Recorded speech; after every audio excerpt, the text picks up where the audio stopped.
Hey, what's up, everybody? Dr. Jaws here, and we are back with a lot of cool stuff tonight, actually. We've got our beautiful tropical dwarf cat shark, of course, but I thought also it would be a good time to take a look at something new, and in continuation of kind of kicking off a new year. With some new stuff. So we've talked about ecoregions before, but I kind of feel like tonight would be a really, really cool night to go into some marine ecoregions of the world. So I'm really excited to kind of kick things off with a tour. Hey Howard, how's it going? Good evening to you too. Thank you so much for your awesome piece of art. This is a really great representation of the dwarf cat shark, Scyliorhinus torrei. And it's really cool because it's not a very there's no footage of this species. It's not a very well-known species. And I couldn't find anything really on YouTube as far as footage goes. And there's a couple photographs, not too many. So it was just really cool to see this. And like I really love like how you captured the pattern that's unique to the species, especially since it's a cat shark. Each cat shark has like such a unique pattern, and it's really cool. Cat sharks are some of the most colorful sharks in the world as well. So it's really cool to see how you accurately capture that pattern. And I also really love the curve, just in terms of like the body shape. I really love how you like did this nice curve, like the shark is turning to see something of interest. And I really especially love that this is on a sandy seabed in tropical water. This shark has a unique habitat in the sense that it lives in a pretty, as far as sharks go, a pretty limited range between Florida, Bahamas, and Cuba. So it's not really in the Caribbean, and it's not really north in like even warm temperate waters. It's kind of a tropical species, but in as far as sharks go, a pretty limited range. So which is kind of cool. It's almost, you can almost argue that it's an endemic species. What's going to be really cool is cross-referencing the shark's range with ecoregions. So I'm very excited to do that. We've got the IUCN Red List here as far as the shark's ranges go, and then a map of marine ecoregions of the world, which we'll dive into more detail. So it's going to be really cool to cross-reference. So hey, Minjis, what's up? Welcome back. This is awesome. So I just saw your comment. I never heard of ecoregions. So ecoregions, I'm really excited to break this down. Just like what's really cool about ecoregions is that they're not just for the ocean. I forget when the concept emerged. But I guess we could start. And the reason also why I think tonight would be a really good night to break down ecoregions is just because the dwarf cat shark, it's a beautiful species, it's really cool, but it is also poorly known. So there's research on it, but we don't have footage and we don't have a lot to do, like we don't have a lot with it. So I think it would be really good I think this is a great opportunity to go into ecoregions in general before we move on to the species. So, but yeah, let's actually do that. And I guess before we get started, this is probably the best picture I've seen of the cat shark, the dwarf cat shark. And what's cool is that there's not a lot of cat sharks, or a lot of Scyliorhinus cat sharks in the western North Atlantic. So Scyliorhinus is the genus. The one that I'm most familiar with is Scyliorhinus radifer, the chain cat shark, which is a gorgeous species. But it's really fun to see a cousin that's also in the western Atlantic that it's distinct. It has these like beautiful little white specks on its body. It doesn't have the same kind of bars as Scyliorhinus radifer. It's a little bit more, not uniform, but like a little bit less distinct in its color pattern, but it still has like a darker brown color, some unique squiggles on its body, and little white specks here and there. It's actually a beautiful, beautiful species. So I'm excited to learn more about it tonight, but this is going to be our shark for the night, so I'm excited to go into it. Just as a real quick piece of follow-up before we do ecoregions, Royal Roy made a comment on our last video when we were looking at the mystery cat shark from that six-gill shark footage, where there's a cat shark that was like the YouTube video was about a six-gill shark, but there was a cat shark that was actually sneaking into the clip. Roy Roy's guess was Scyliorhinus boa, the boa cat shark, which does live in a similar range. So That was really cool. I think it's a pretty good submission, and Scyliorhinus boa does have fish bases being a little slow, but Scyliorhinus boa does have more distinct blotches on its body, and it kind of matches that clip that we saw in the video. So I think this is a good guess. So I just wanted to shout out to Aurora Roy for sharing Scyliorhinus boa. Also a cousin of in the Western North Atlantic of Scyliorhinus torrei, which is tonight's shark, the dwarf cat shark. So cat sharks are really cool, very beautiful species. I just thought it was really cool that Aurora Roy suggested this, so just wanted to shout out to that. But yeah, before we dive in further to cat sharks, let's talk about ecoregions. Because again, ecoregions are such a really valuable concept for conservation. Oh, I just saw your comment, Howard. They're a really valuable concept for conservation, where you can divide the world into three, as far as nature goes and ecosystems go, you can divide the world into three main categories. There's, whoops, sorry, the screen went out. There we go. There's terrestrial, aquatic, and marine. So terrestrial, of course, is the land, you know, and there is a publication. I think this was the first publication was terrestrial ecoregions world. I see it most often associated with World Wildlife Fund, but I don't know if that was the body that first did that study. But it split the world up into different biomes. There's a really great data set from, I think it was the Nature Conservancy. And that data set is gone now, or it's not gone, but it's just like, there was a, oh shoot, I just saw your comment, Howard, audio is fuzzy. Is the music coming in okay? I'm doing a different kind of music setup, so please let me know if it's too loud or too soft, and please let me know about the audio as well. I apologize, let me know if it comes back on correctly, sorry about that. But anyway, for terrestrial ecoregions, that was something that, okay. Awesome. So for terrestrial ecoregions, that was something I think that came from the World Wildlife Fund. Oh, awesome, thank you. Audio is better, music is very soft. Okay, good. Yeah, because it's funny, like, it's really loud, kind of from my perspective, but I know with, like, the microphone, I have to kind of keep it loud in here so that it comes through a little bit, so I'm glad it's not distracting, so. Okay, awesome. Oh, awesome, thank you, Minjas. Okay, perfect, thank you guys. So, but anyway, Nature Conservancy had a really cool online map that mapped out ecoregions overlaying every part of the world.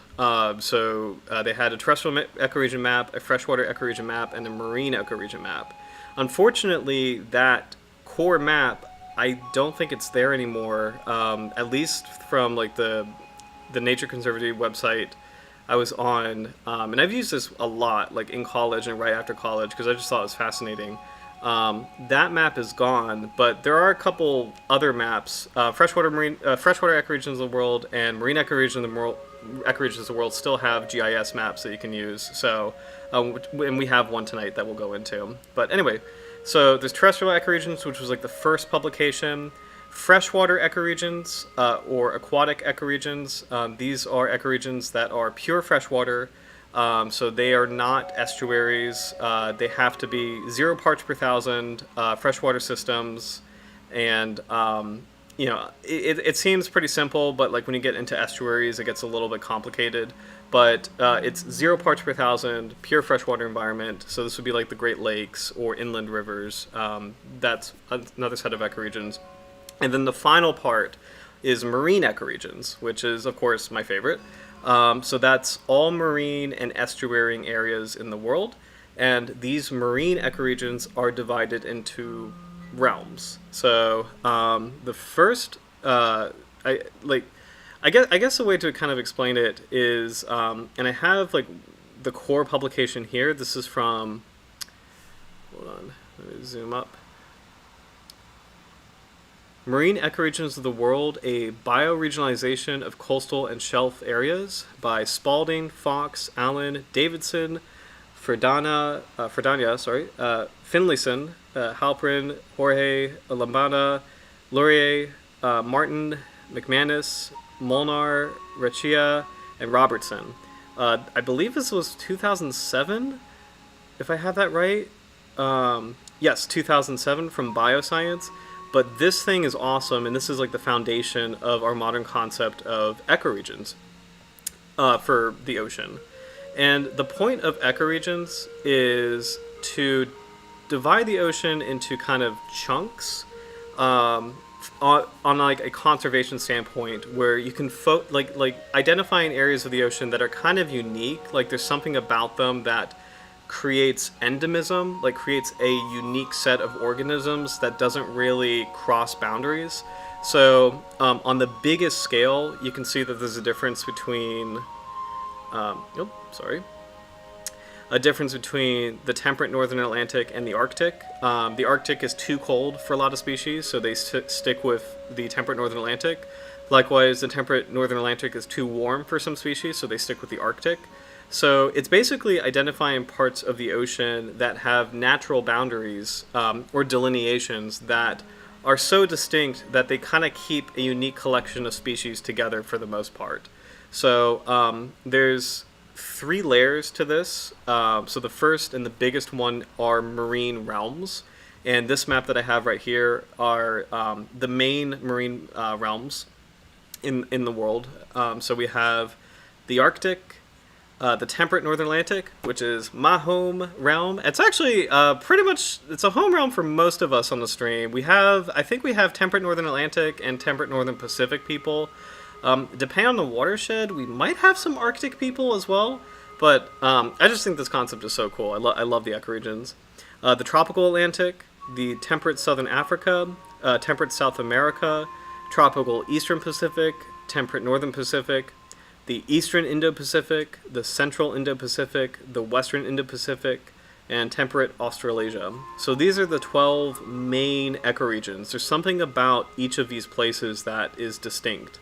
And what's kind of cool is that for the Atlantic, the big thing is temperature regimes, at least in the north. Like you have Arctic, temperate, and tropical.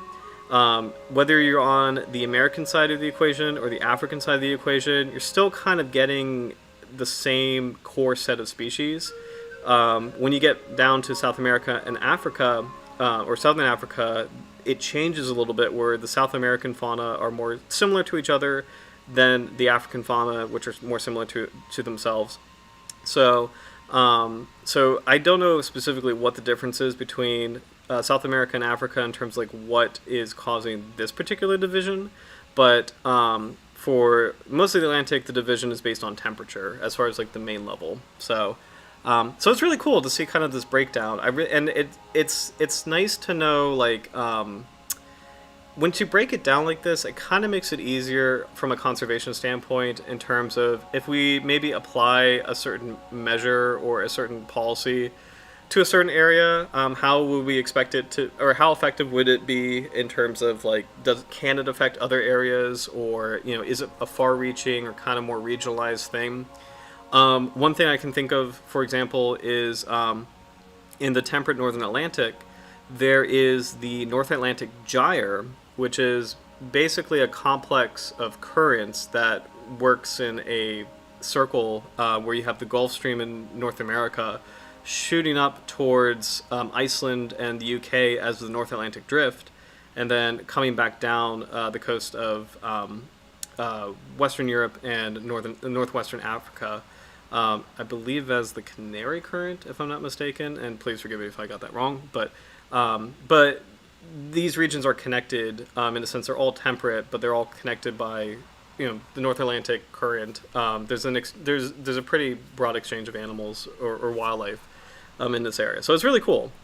You can break this down further into marine provinces. I won't go into all of them tonight, but I do want to focus on the ones that are kind of like more familiar to me, if you will. So for me personally, I'm in province number 5, the cold temperate Northwest Atlantic.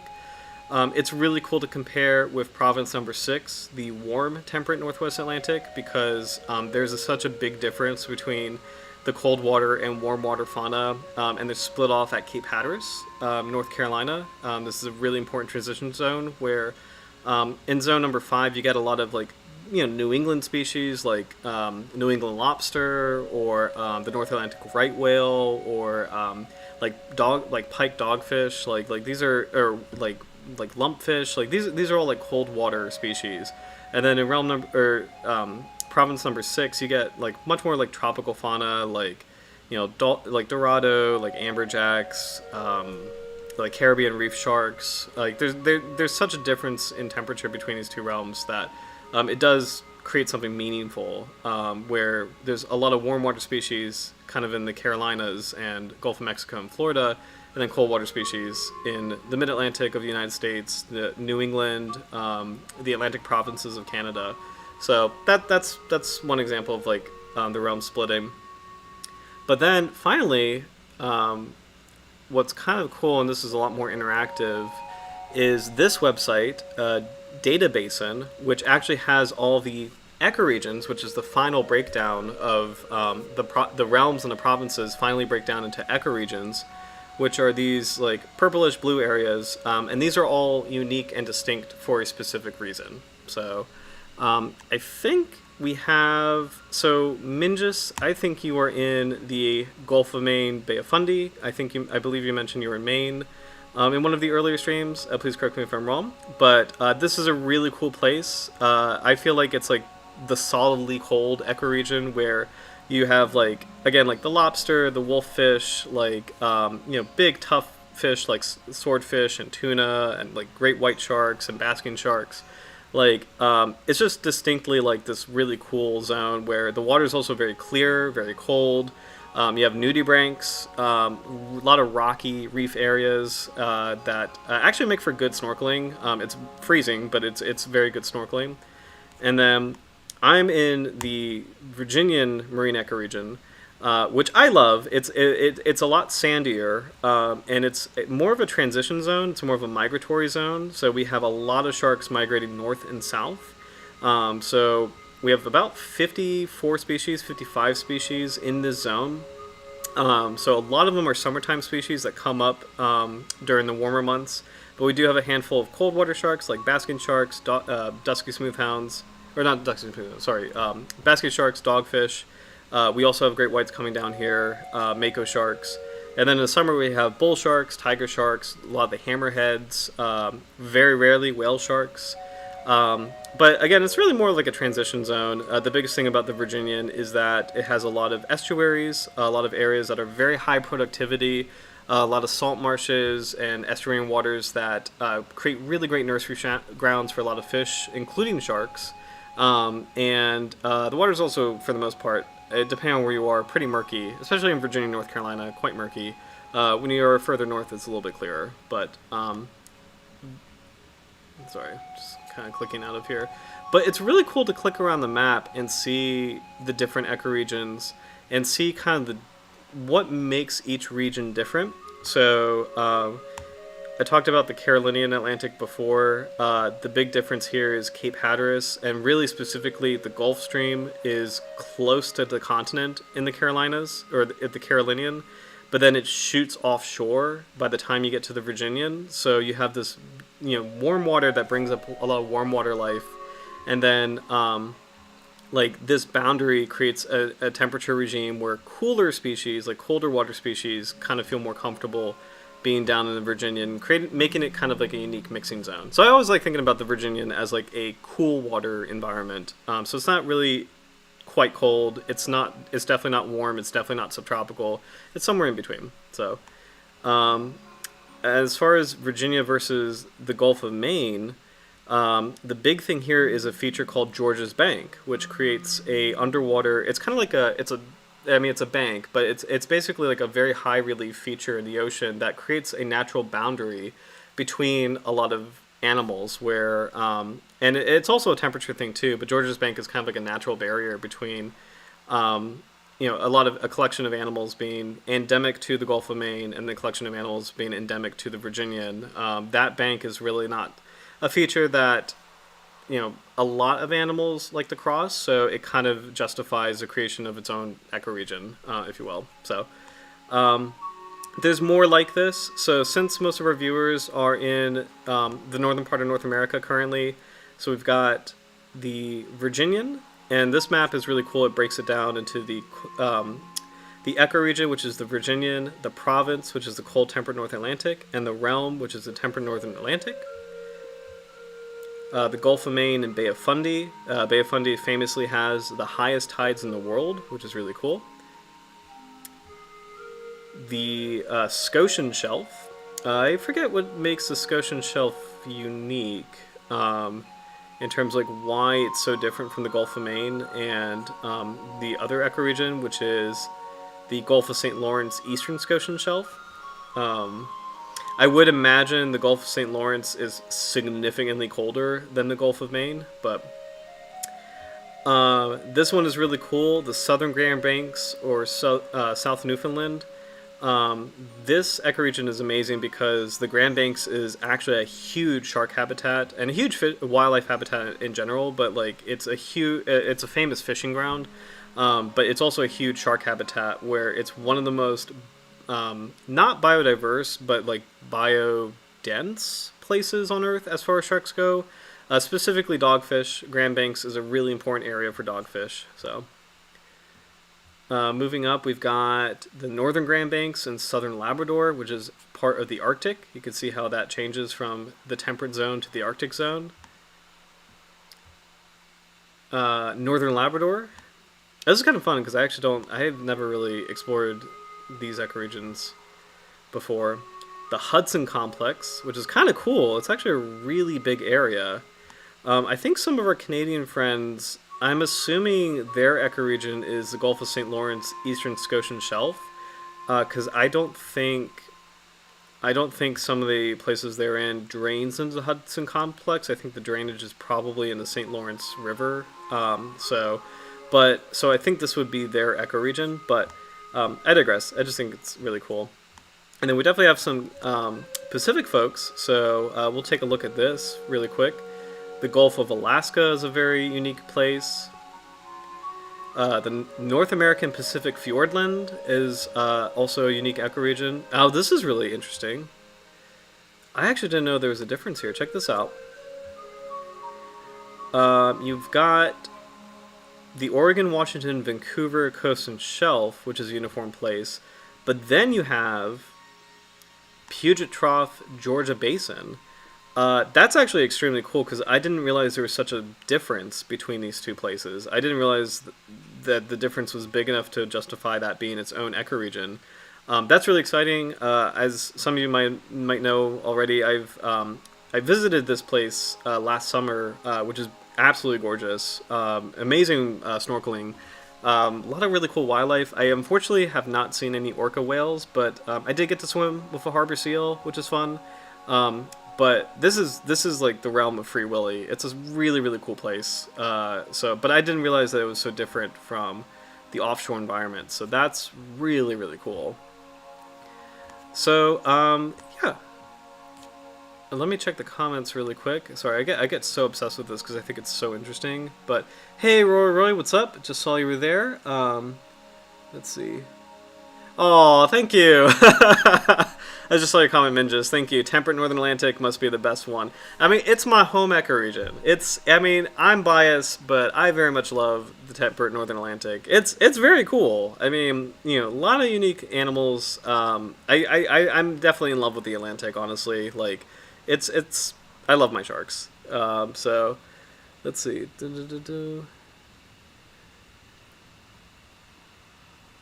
Oh, this is cool. Yeah.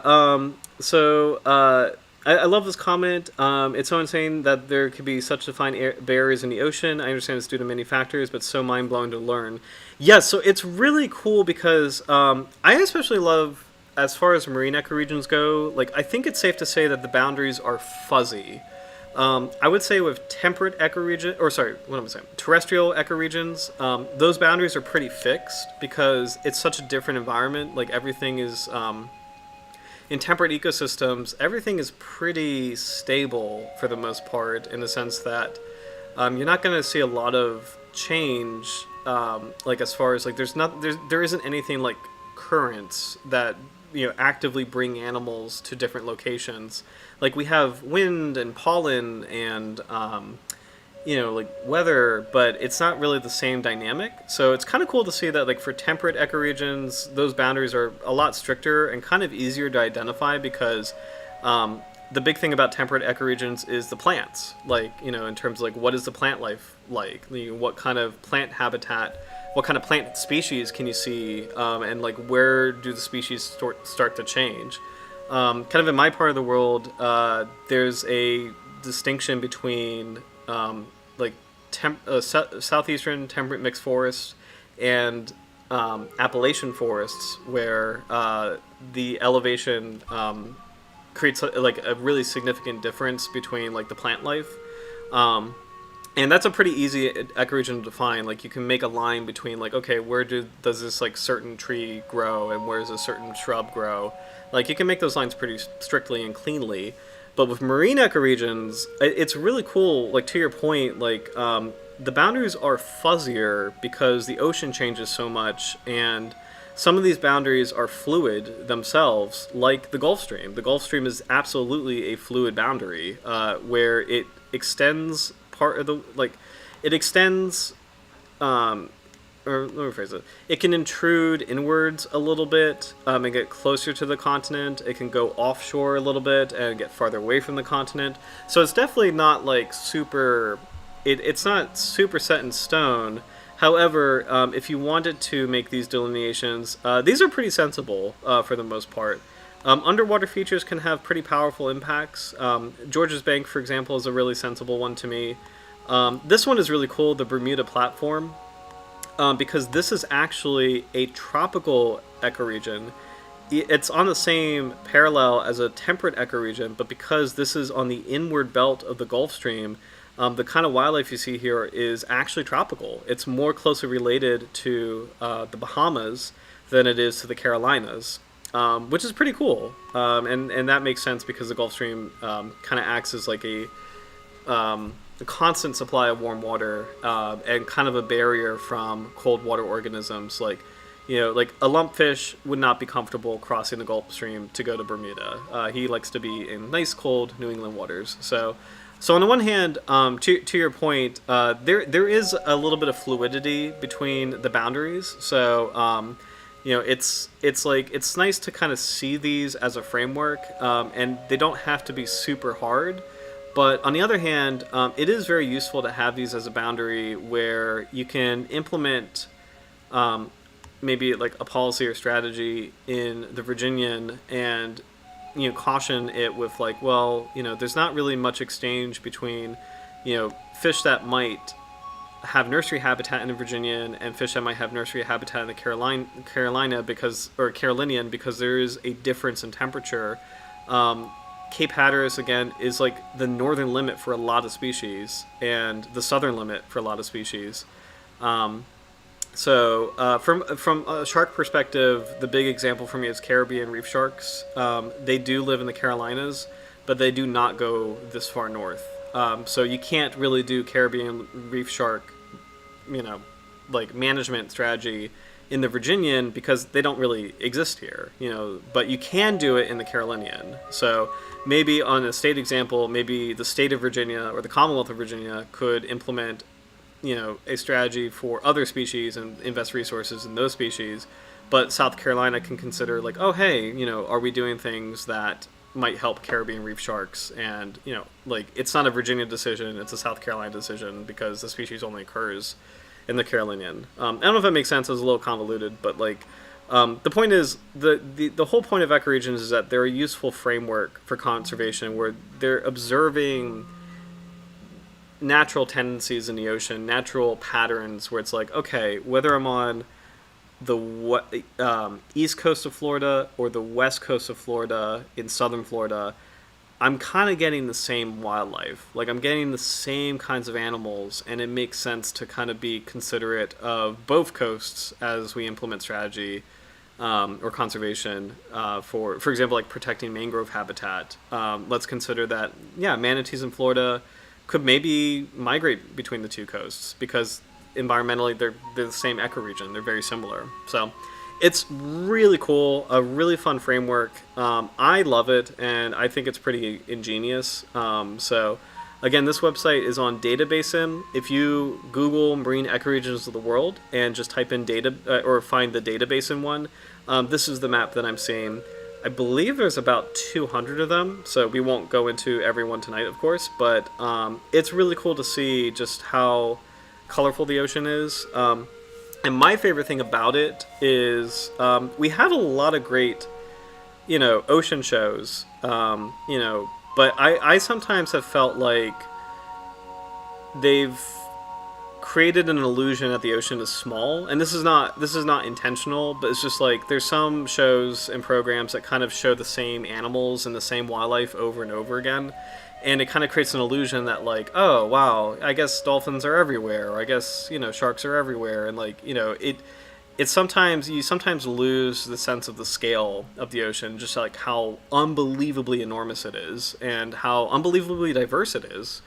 There's a lot of really cool places to explore, and even if you just focus on one ecoregion, and that's kind of what I tend to do. I mean, for me, like I'm focused on like diving and snorkeling in the Virginian. That's kind of like my passion, and that's kind of how Dr. Jaw started, is just kind of learning more about the sharks that live here, for me. But it's just like even if you focus on just one ecoregion, you can still have an extremely rich experience where literally like 2 years ago, like offshore of this ecoregion, I lived Blue Planet and was on a boat with like common dolphins and scalloped hammerheads and pilot whales. Like that literally was a Blue Planet episode. So anywhere you are, you kind of live in a unique place, in a unique realm, which is super cool. So so I love ecoregions. I think they're a fantastic framework, and I'm glad to take some time tonight to take a look at them. So, just catching up on the comments. Howard, excellent comment. I'm going to star that, by the way. Deep water sharks are likely to cross these boundaries. Yes, that is an excellent comment. So that actually, that's a really, really good comment. So notice that, see how these ecoregions are coastal, and there's not really ecoregions in the middle of the ocean. That's exactly lends to Howard's point. Yes, so temperature and like temperature is a way to delineate the ecoregions, but it kind of only applies in epipelagic or like coastal like shelf environments, because those environments are shallow enough to feel the effects of temperature. So the shelf environment of the Carolinas and Virginia, there's definitely a temperature effect in this area where some species that want warm water are more going to be more comfortable on the coast of the Carolinas versus the coast of the Virginias. So that works in that standpoint. But when you go into deeper water, the temperature becomes more uniform. So there is no real difference for a lot of places in the world. And in that sense, Howard is absolutely right. A lot of the deep water sharks actually can cross ecoregion boundaries, and it doesn't matter what temperature it is. A great example is we actually do have Greenland sharks in Virginia. It's very rare, but we do have them, and it's because we have them in the deep water environment, because the deep water environment is freezing and it's matching in temperature to the Arctic environment that Greenland sharks are so often associated with.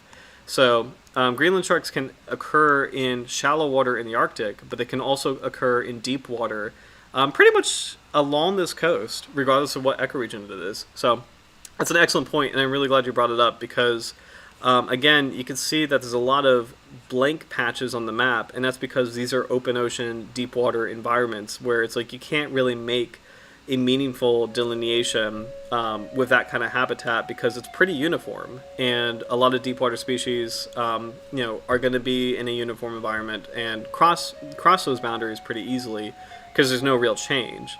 But again, it's really cool to see these such like, I was about to say strict boundaries, but like such distinct, that's the word I'm looking for, distinct, such distinct boundaries on the shelf environment, because again, like when you're inshore with shallow water, the effects of temperature matter a lot more, and the effects of like sunlight in terms of like the angle of where you are in the world in relation to the sun, where like the tropical area gets a lot more solar energy, the temperate area doesn't get as much solar energy. It's very seasonal. Like in shelf areas, all those things matter. Like deep water areas, it's a world of darkness where it's uniformly cold and dark. But in the shallow water areas, the sun and the temperature absolutely matter, and so you get this really colorful variety of shelf ecoregions that where the boundaries make sense. So, but thank you for bringing that up. I starred that because that's an excellent comment. So, let's see, just catching up on comments. Old Greenland shark tourist, yeah. Awesome. Yeah, we have quite a few deep water species. Ones I can think of in Virginia are the Portuguese dogfish, black dogfish. We have a couple of the demon cat sharks. I forget which one specifically. I think we actually have the Icelandic cat shark, which is an Aprostoris. And that's all. I think we have a kitefin shark. Yeah, I think we do have the kitefin shark, Delatius lica, which is also a deep water species. So, one interesting thing too, by the way, you can see, especially when ecoregions are not smushed together, like if they're facing open water environment, you can see pretty rounded curves that don't really look super natural. And the best one is Bermuda, of course, because that's like a perfect circle. And that doesn't really match to a specific feature per se.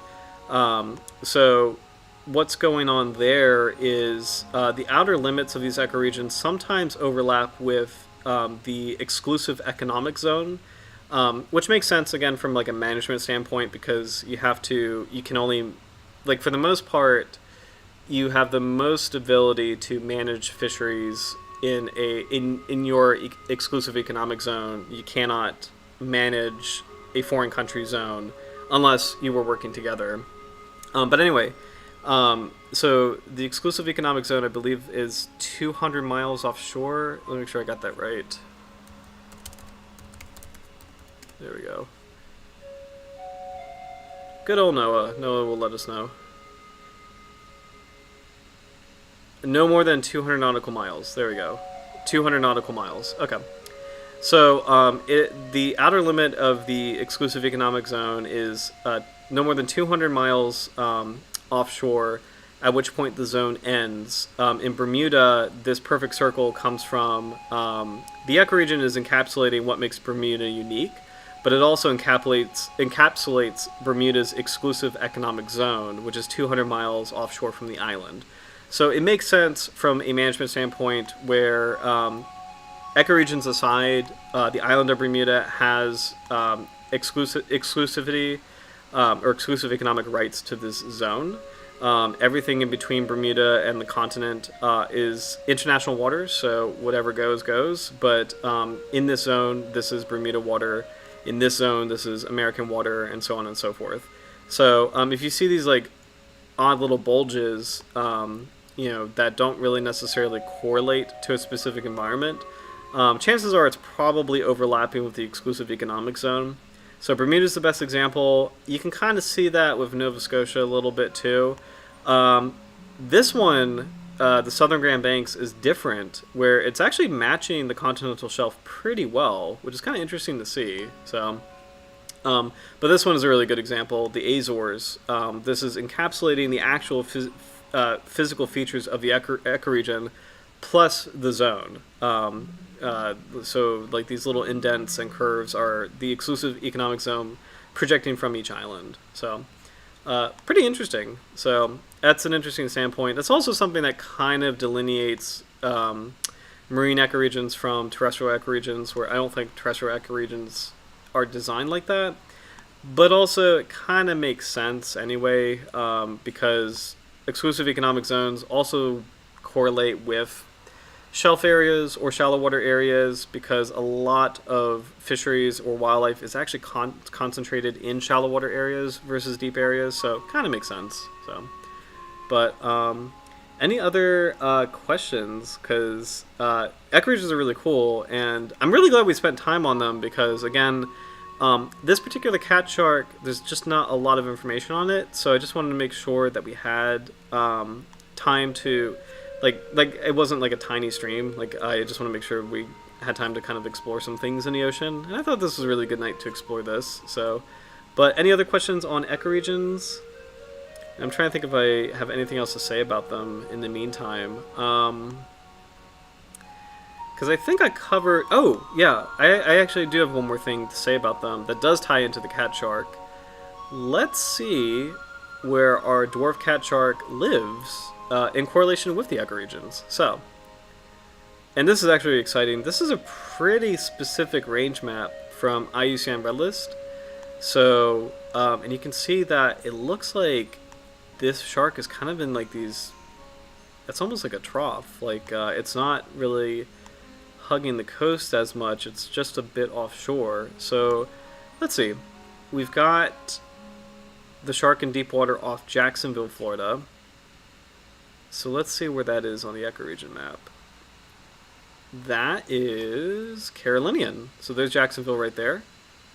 So, okay. So the dwarf cat shark lives in the Carolinian ecoregion, so that's one. Let's see where else it lives. Definitely going down into Florida, so off Miami. And here we go. It definitely lives in the Floridian ecoregion. So that's two. By the way, small shout out to Florida. I personally very much love living in Virginia, but I do have to say, from a wildlife perspective, Florida was a very cool place to live. A lot of beautiful animals. Ecologically, very interesting place. We gotta get Connor back on here, by the way, because it's like, I think we need some, especially since it is very cold right now. I think it'll be fun to have a Florida Gab session. But anyway, we got Carolinian and Floridian marine ecoregions for the cat shark. Let's see where else he lives. We got definitely a lot of activity in the Bahamas. So the Bahamian ecoregion. Shout out to the Bahamas too. I think the Bahamas are fascinating because it's this beautiful tropical environment, but it's not part of the Caribbean.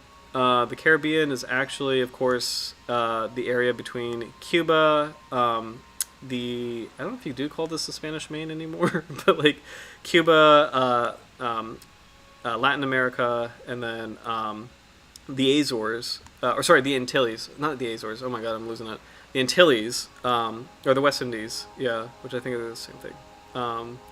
But right, okay, I'm actually losing it. The point being, I need to look this up really quick. But the point being, the Bahamas are not part of the Caribbean, even though they're this extremely famous tropical environment. They're not part of the Caribbean, and I just think that's really interesting. Both just like geographically, and then also from an ecoregion perspective, they're not part of the Caribbean. They are actually unique. So I think that's really, really interesting.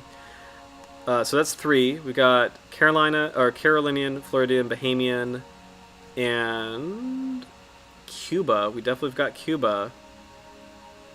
The Greater Antilles. Okay, there we go. So this shark is in the Greater Antilles.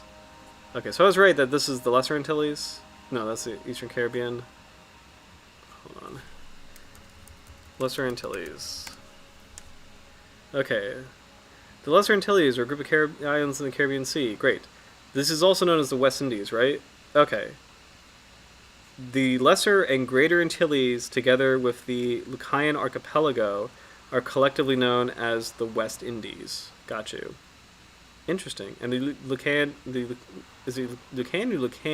Lucayan, also known as Bahamian Archipelago, are the West Indies. That's interesting. Okay. Sorry, I'm learning something new. So we've got the Lesser Antilles, the Greater Antilles. This whole area is the Caribbean, but the Antilles and the Bahamian Archipelago are the West Indies. But the Bahamian Archipelago is not the Caribbean. Okay. Sorry. I just thought it was interesting. Just want to sort that out. Let's see where else the shark lives. I think we might have covered it. That might be it.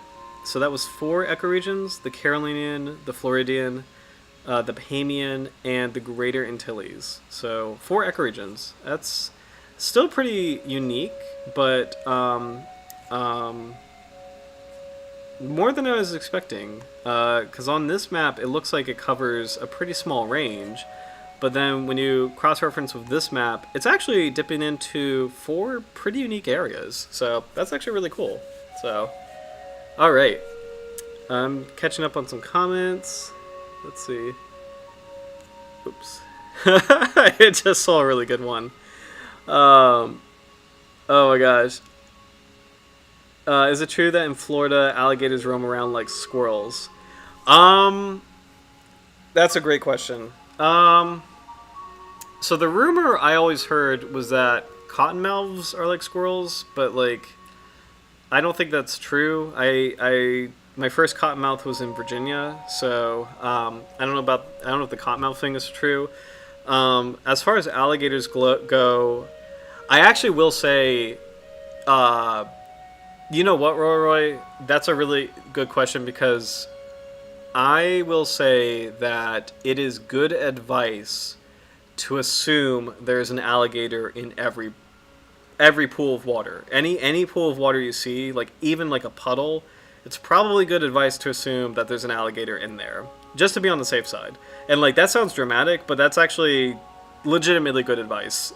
Like, because it's just like, and like I love alligators. I think they're extremely cool. And as far as the crocodilians go, they're kind of docile. They don't really bother you as long as you don't get too close. Do not get too close to alligators. They kind of remind me of black bears in that way too. Like alligators and black bears, as far as their relative families go, they're pretty chill compared to other kinds of crocodilians and other kinds of bears. Like, I feel like I could live in a situation with a black bear. I don't think I feel that way about a grizzly bear at all. I feel like I could live in a situation with an alligator. I don't feel that way about a Nile crocodile or a Mugger crocodile or a saltwater crocodile at all. Like the temperaments are just a bit different. So, but with alligators in Florida, like crocodiles are wicked. Yeah, they're crazy. Like alligators in Florida, like I've seen maybe in the time I've lived there, I've seen maybe like 1, 2, 3, 4, 5. Really, just 5? I think I've seen 5 unique individuals, which sounds pretty low, but I was running around a lot in the state. I didn't have a lot of time to go to state parks, so probably 5 individuals. There were alligators in my office complex. There were alligators, I guess, in every freshwater park I went to, there was an alligator. They don't really like the saltwater environment too much. Sometimes it doesn't mean that they can't do it. It's just like they definitely prefer freshwater. I never really saw them in mangrove environments. I did a lot of snorkeling and I never really ran into one. I think they do tend to prefer being inland. So, but oh yeah, that's a long story. I just saw your comment. That's a long story, but when I was in Florida for work, and there was a pond in that area that had 3 alligators, and we saw the first 2, and we're like, oh, that's really cool. Alligators are so cool. We're not used to these, and they're pretty interesting.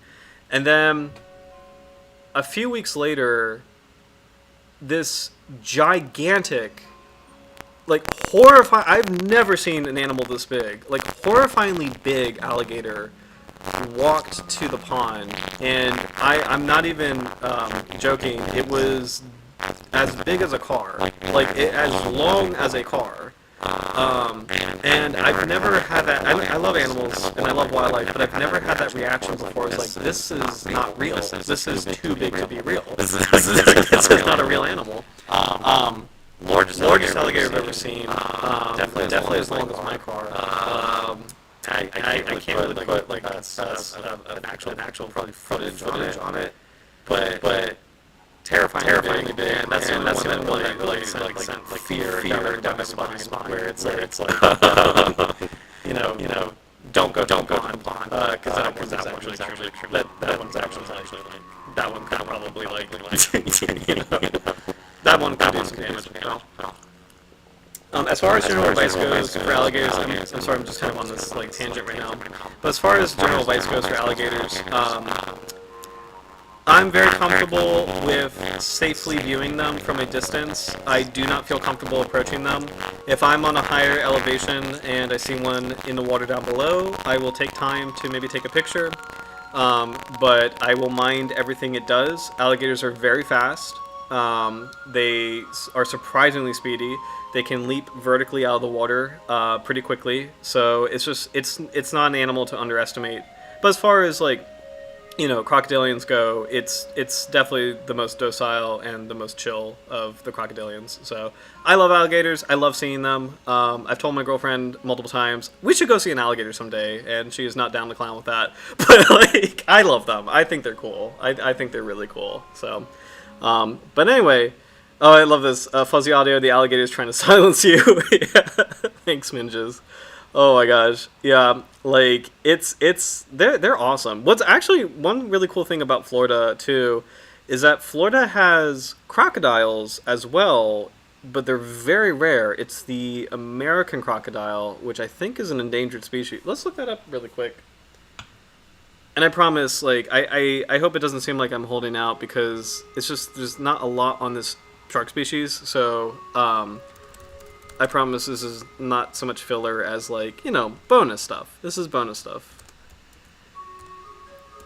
Plus, it's also, like, this stream, we can do whatever we want on it. And it's actually vulnerable. Okay, that's not as bad as I was expecting. The American crocodile.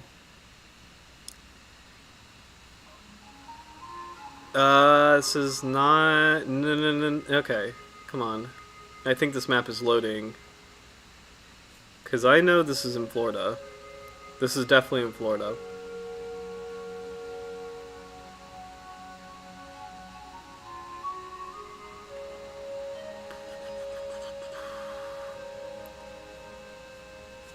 Let me reload this, because I think the map is still loading. Because this is, I know this lives in Florida. And I think, I have a funny feeling this is just kind of goofing off a little bit. Okay, well, let's just Google Florida crocodile. American crocodile. Yeah, there we go.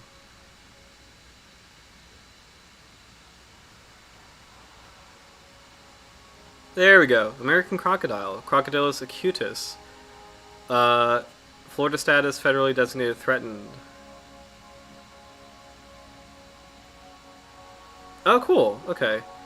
That's what I was going to say. That's actually really cool. This is a really cool comparison. And I do love...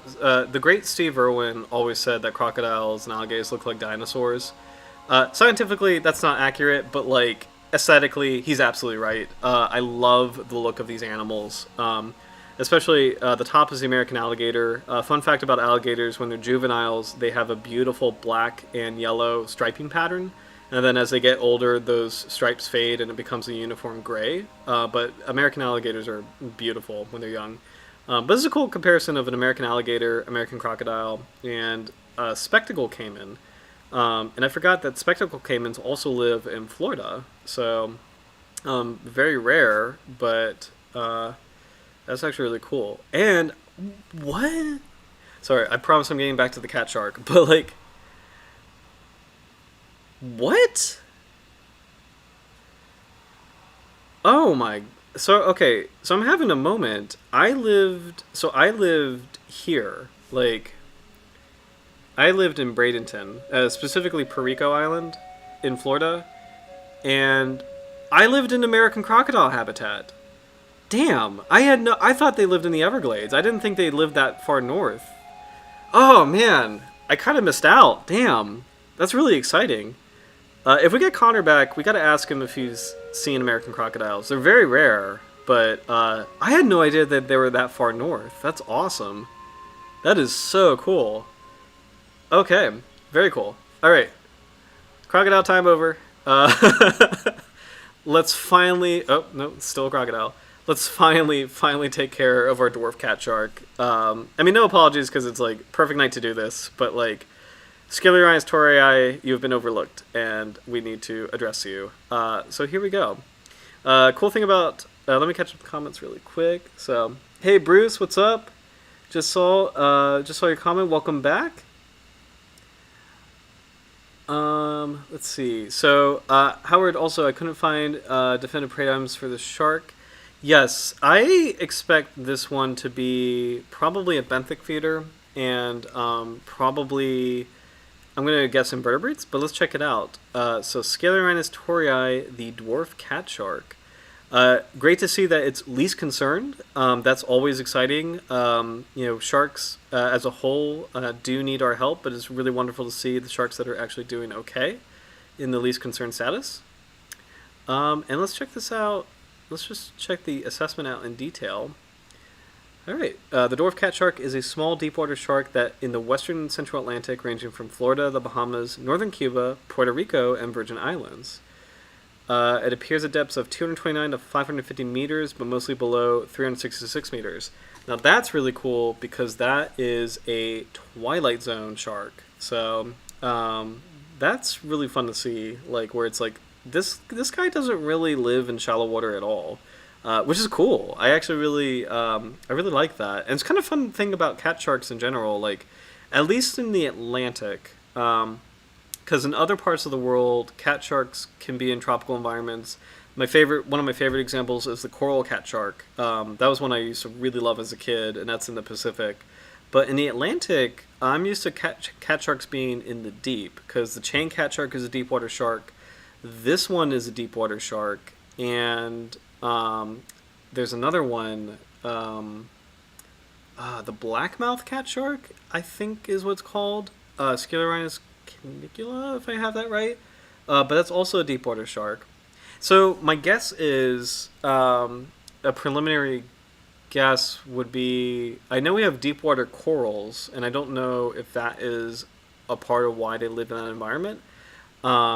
What's really cool is I don't have this species, but I do have a different species for footage. This is from EV Nautilus, which is a really cool channel. I definitely recommend subscribing. But these are chain cat sharks. Oops, sorry. Chain cat sharks in a shelf environment in the Gulf of Mexico. So very closely related species. I thought it'd be worth reviewing the footage just to kind of check it out and kind of compare with the dwarf cat shark. So and it's really cool just seeing them chilling out on the seabed.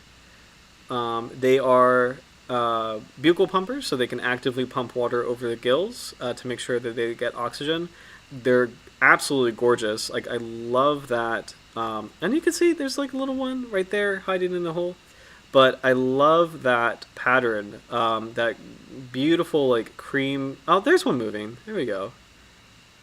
That's so cool. That beautiful cream color pattern with these gorgeous bars and the distinct. I get chain is the right word, like the black chain along the back. So those are really, really cool species. One of the most beautiful sharks in the Atlantic, if I do say so myself. That's a great shot right there. Oh, very cool, very cool. So this is Scyliorhinus radifer.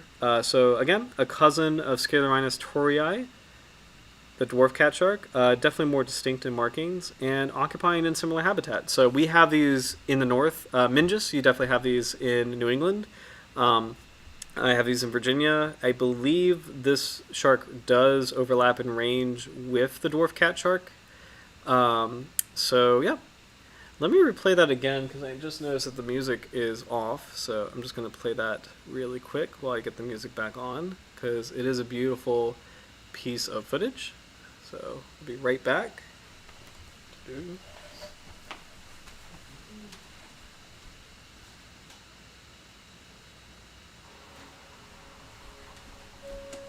Alright. Sorry about that new audio setup that I'm testing out for 2024, but it is cool to kind of see this species and see this footage because it's a good comparison where because they're in the same genus, you can assume that they probably have similar habits. Cat sharks being typically kind of like, and I think this is part of how they get their name, is that they're typically perceived to be kind of lackadaisical. They lay around. It's also, I would say, I think the name of cat shark does kind of come from their pupils, where they do have these beautiful like vertical slits in a lot of photographs of cat sharks. So that's part of it as well. Oh, these are gorgeous.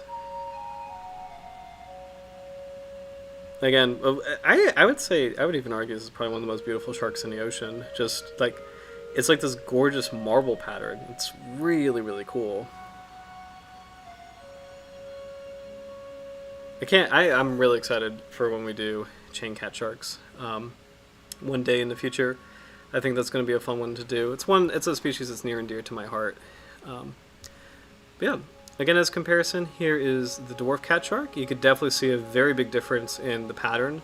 The dwarf catshark is a lot more subtle. I did pull up a study with the phylogeny. Oh, and actually, here's a really good comparison of catsharks in general. I don't think it's the same study, but here we go. Our species, I think, is C. Do I have that right? I do not have that right. Our species is D. Okay, it's D. Okay. So we have A, B, C, D. A is Scyliorhinus canicula, B is radifer, C is torzami, and D is torrei. So the footage that we just saw is of B, Scyliorhinus radifer, the chain cat shark. And then tonight's shark is the dwarf cat shark, Scyliorhinus torrei. And such a distinction in the pattern. I can see in this particular individual, this is a preserved specimen, that the coloration has faded. Where you can definitely see the, let me zoom up. You can definitely see the bar, like that darker blotch here and here, but it's faded due to preservation. It's part of what kind of threw me off, because when you look at in life, the bar is a bit more visible and a bit more distinct. In this particular individual, the spots are a bit smaller as well. So, but this is a pretty cool study, kind of seeing the differences in cat shark patterns. And again, it's one of the most beautiful. It's one of the most beautiful groups of sharks in general.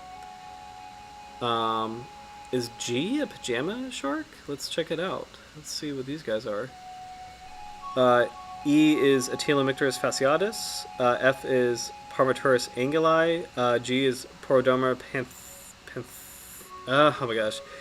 panthurinum, which I believe is a pajama cat shark. And then H is Porodoma africanum.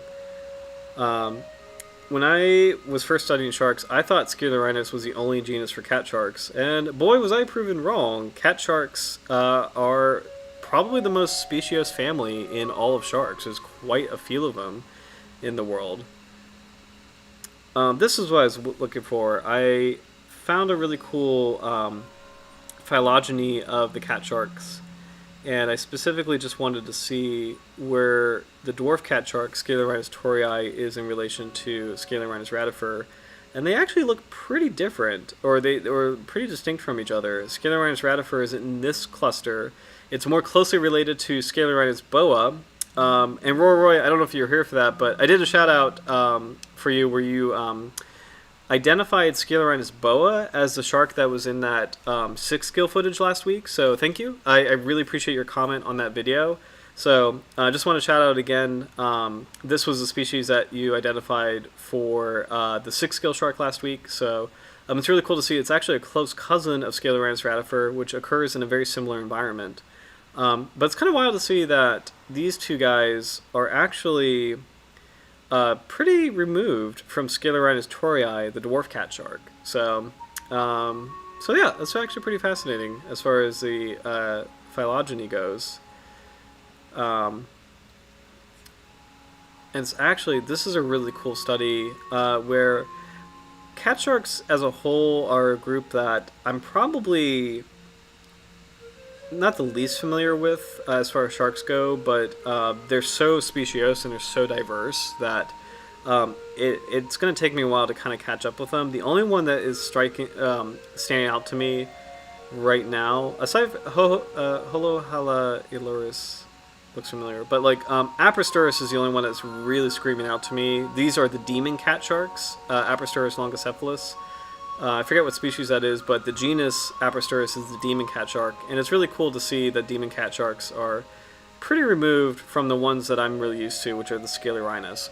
Like, for me, it's like, personally, it's like the classic cat shark.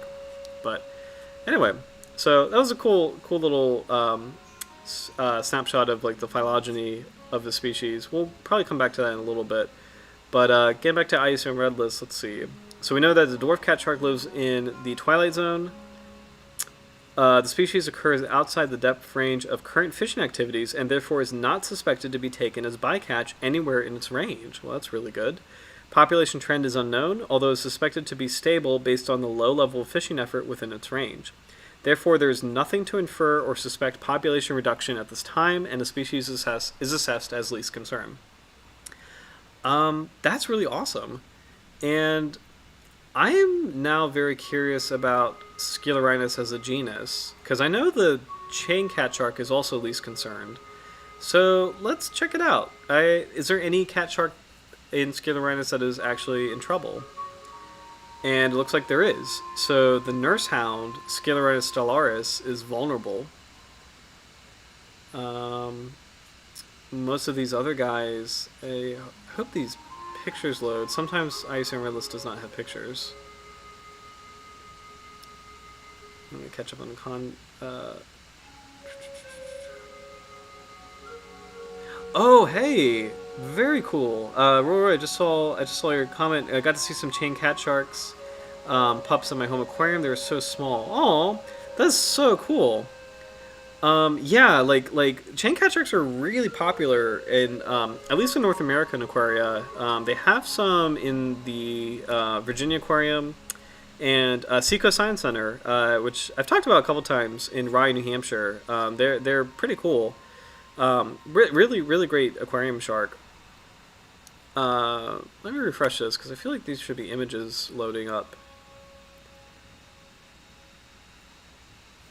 But I believe that the nurse hound is actually a European species. So I do want to check on that in a little bit.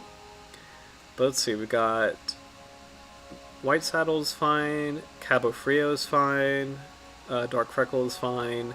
The yellow spotted cat shark is near threatened, but pretty okay. Most of the cat sharks are... Oh, there's the chain cat shark. Doing fine, actually. This is cool. Yeah, at least Scyliorhinus cat sharks are actually doing okay. And it kind of makes sense, because now that I think about it, it's like, it's a small animal that probably reproduces, if I had to guess, it probably reproduces fairly quickly-ish, you know, as far as sharks go. We'll go into the biology in a little bit, but probably reproduces very quickly. And like that dwarf cat shark report was saying, it's outside of fishing pressure because it likes deep water environment. Let's check out the nurse hound just for comparison. It is in Europe. Aha.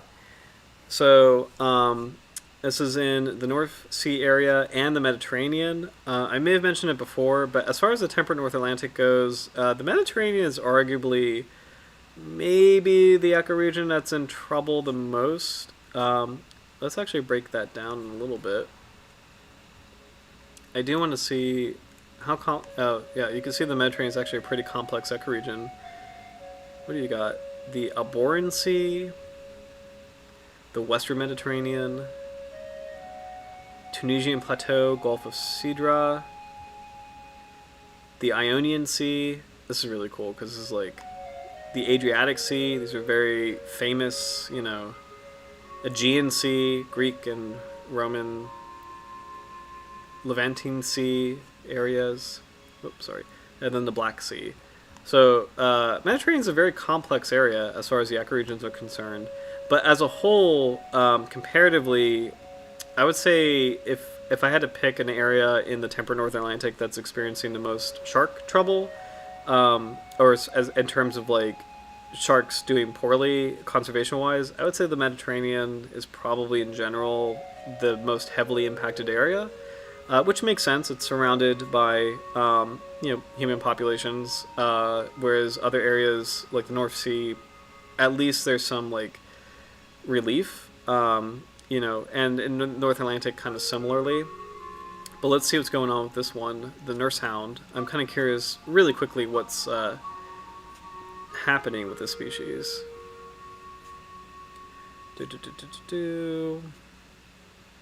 It's caught incidentally, operating across all its range. It's caught incidentally in fisheries across all its range. There's a high distribution overlap of intensive fishing pressure. Possible local extinctions in the Mediterranean Sea. Lack of species-specific management. Low interconnectivity between populations. Interesting. So yeah. So it's interesting that, in this, for a catshark to be in this particular area where there isn't management and a lot of fishing pressure, that's impacting this particular species, the nurse hound, as vulnerable. And then by comparison, the dwarf catshark, tonight's catshark, is in an area that is pretty open, very little fishing pressure because it just lives so far down and doesn't really experience any interference by humans, is doing okay, is doing least concern.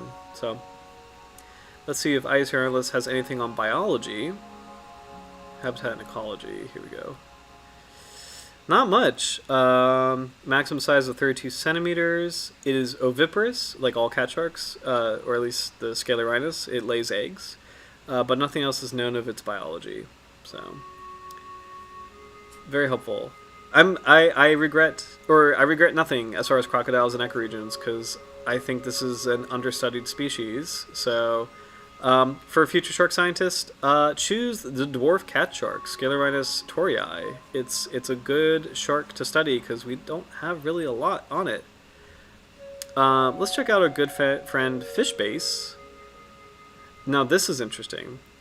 Fishbase is saying that this shark actually lives in the Gulf of Mexico, but it says this map was computer generated, has not yet been reviewed. So I would take that with a grain of salt. I would definitely take that with a grain of salt. Where does this come from?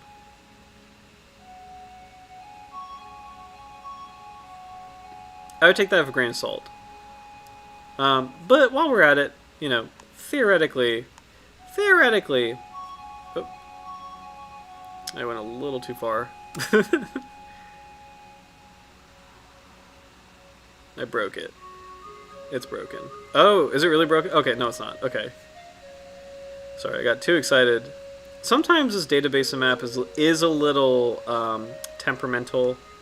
So just as a heads up, I've had that happen before. It's an amazing data set, so I don't mind it crashing sometimes, but I've had that happen before. All right. So just out of curiosity, further breaking the Caribbean tropical area down, we got the northern Gulf of Mexico, the southern Gulf of Mexico, and the western Caribbean. And then while we're here, the southwestern Caribbean. Those aren't really exciting names, but they're ecoregions. The southern Caribbean, these are really boring names, but they're ecoregions. They're ecologically unique ecoregions. Like, some of the best diving in the world is here. I think Belize, Belize in the Blue Hole is some of the best diving in the world. So, anyway. Where were we on this? We were on Fishbase. Scyliorhinus comes from scylion, Greek for dogfish or small shark, rhinus for rasp, alluding to a shark's jagged rasp-like skin, so like kind of the sandpaper-like skin, so that's pretty cool. Torrei in honor of Cuban zoologist Carlos de la Torre, interesting, who recognized the species as new and granted Howell Rivero permission to study and describe it. Shout out to Cuba, by the way. It's one of the most interesting places in the world ecologically. It's a huge island that just like is brimming with unique wildlife, both in the terrestrial environment and in the marine environment. So, and also kind of fun fact. So as you can imagine, the United States and Cuba don't really super have the greatest of relationships.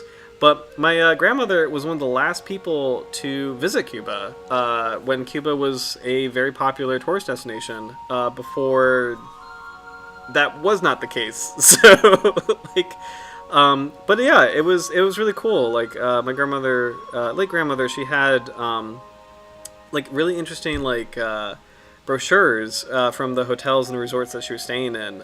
This was back in the 50s, 40s or 50s that she stayed there.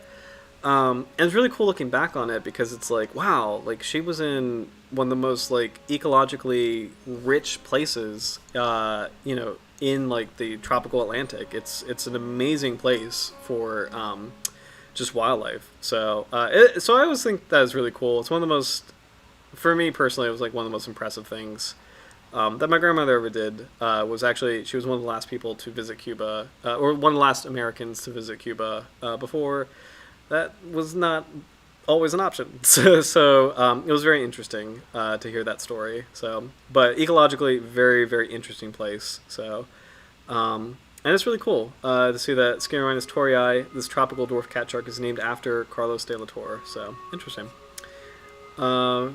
Again, a Twilight Zone depth range, which is cool. I want to read the description out loud because I like a nice verbal way of capturing what I'm trying to describe with the pattern. So, broad rounded snout, pale brown back, and upper sides transversely marked by a series of indistinct darker blotches. Finer markings consist of small oval whitish spots, evenly distributed over the whole back and upper sides. So that's actually, this part, the even distribution of the spots, is actually pretty interesting because here this looks a little bit more regimented to me, but in that other photograph, that definitely fits. That is definitely photograph D of the dwarf catshark. That definitely is I would say, an even and uniform distribution of white spots. So it's pretty interesting, this sharkreferences.com photo of the dwarf catshark.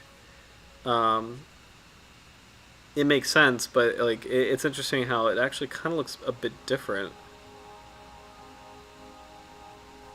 This individual's caught off Puerto Rico. Interesting. Let's see if there's anything else on this website. Little is known of its biology. Oviparous paired eggs are laid. Embryos feed solely on yolk. Let's see.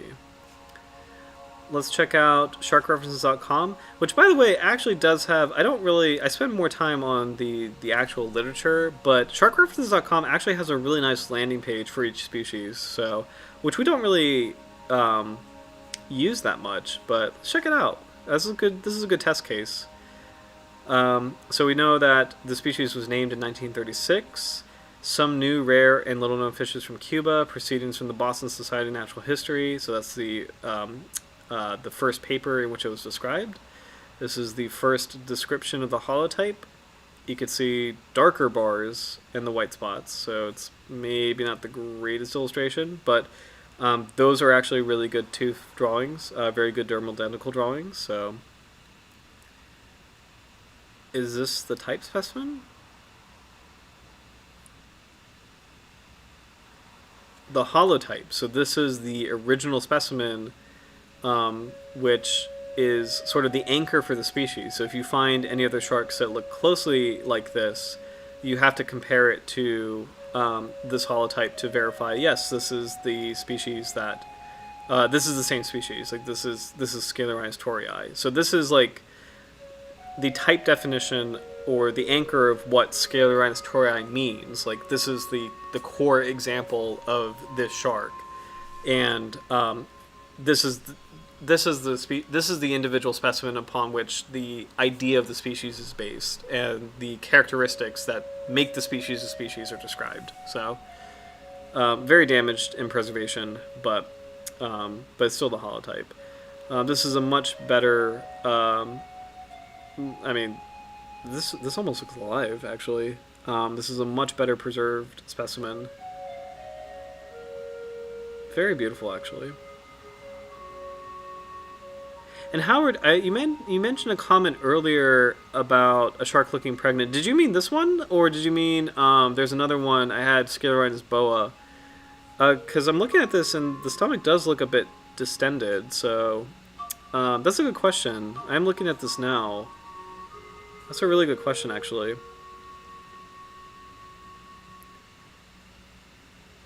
Let's see. A dwarf slender brown and obscurely saddled cat shark.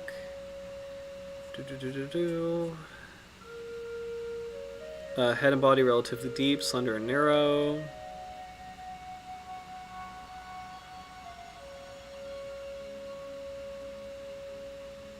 A dwarf species, adults 32 centimeters and below.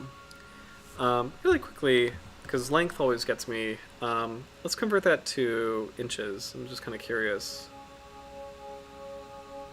Centimeters to inches. So that is, because I'm in a country that doesn't, so that's about a foot. So that's about 13 inches or a foot. So very nice, small, compact shark. Let's see. No fisheries interest. Not a lot on this, actually. Let's see. A lot of details on what it looks like, but not a lot on what it does. So,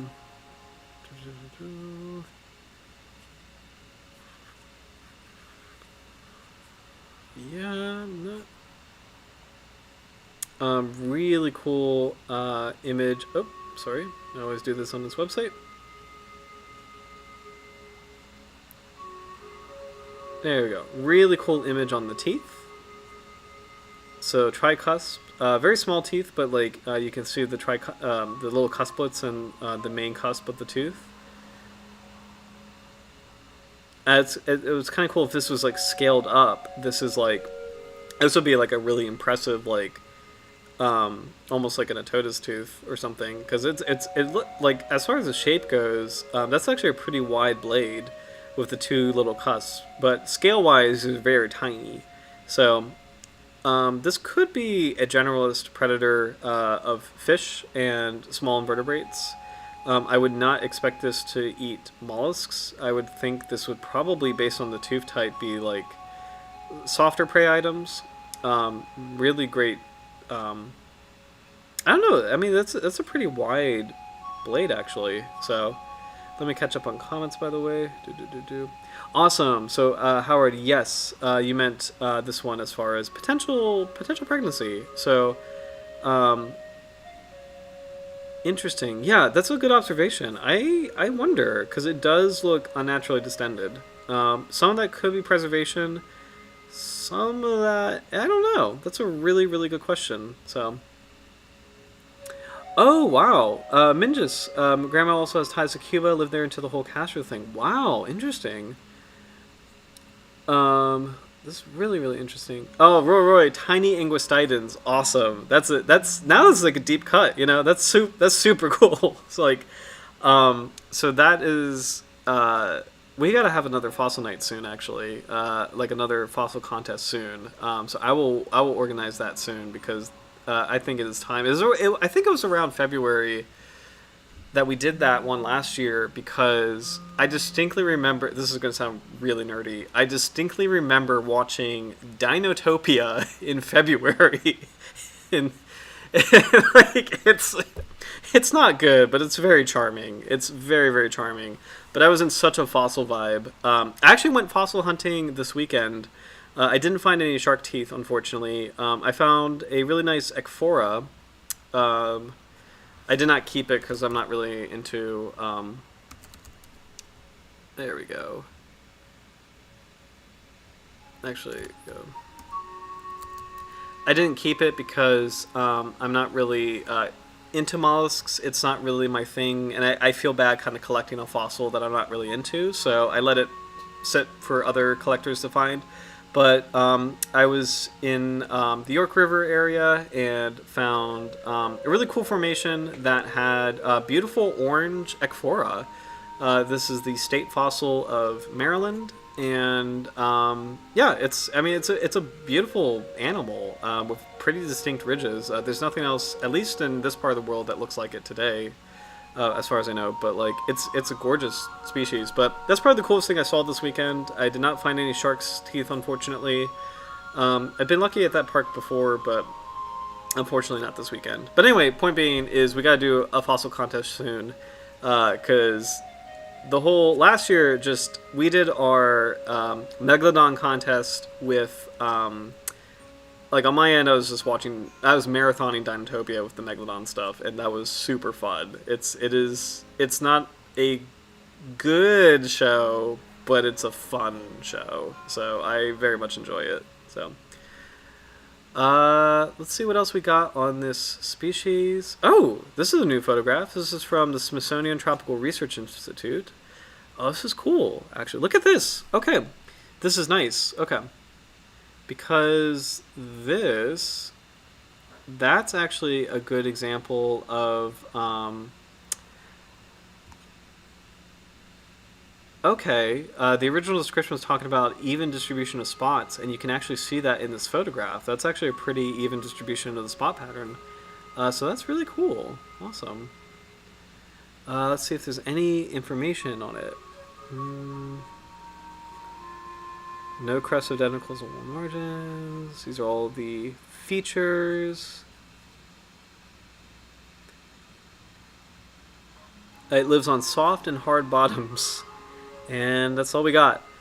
Again, I regret nothing as far as... Oh, this paper actually might have some more information on the species. So, since we're getting close to 10:30, by the way, probably a good time to think about next week's shark. So, I have no suggestions, so please leave a comment on sharks you want to review next week. So... Oh, yeah.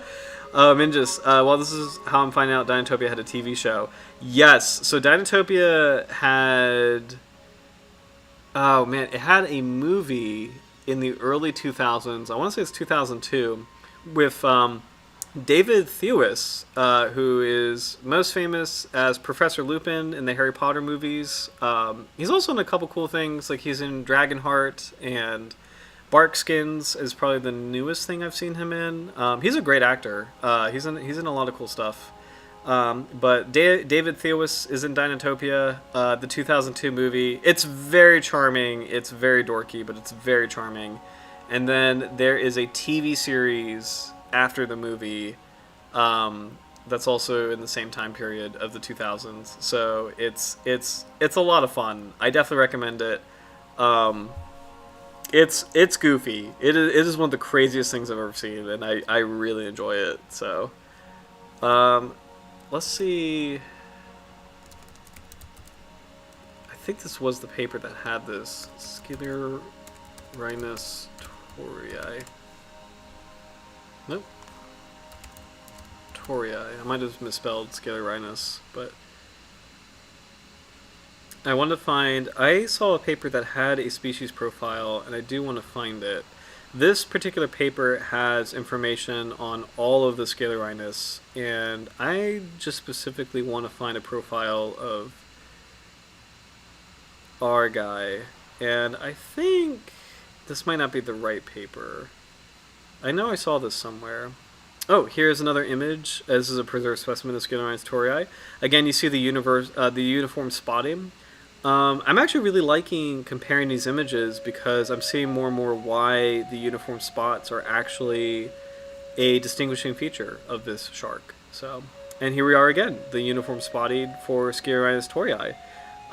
Even though we don't have a lot of information on the species, I'm starting to become more familiarized with it as far as what it looks like, which is great. So here we go. This is not the one I'm thinking of, but it is a profile. Scyliorhinus torrei, the dwarf catshark, Alitan enano. Florida Straits, Bahamas region, Cuba. Dwarf catshark.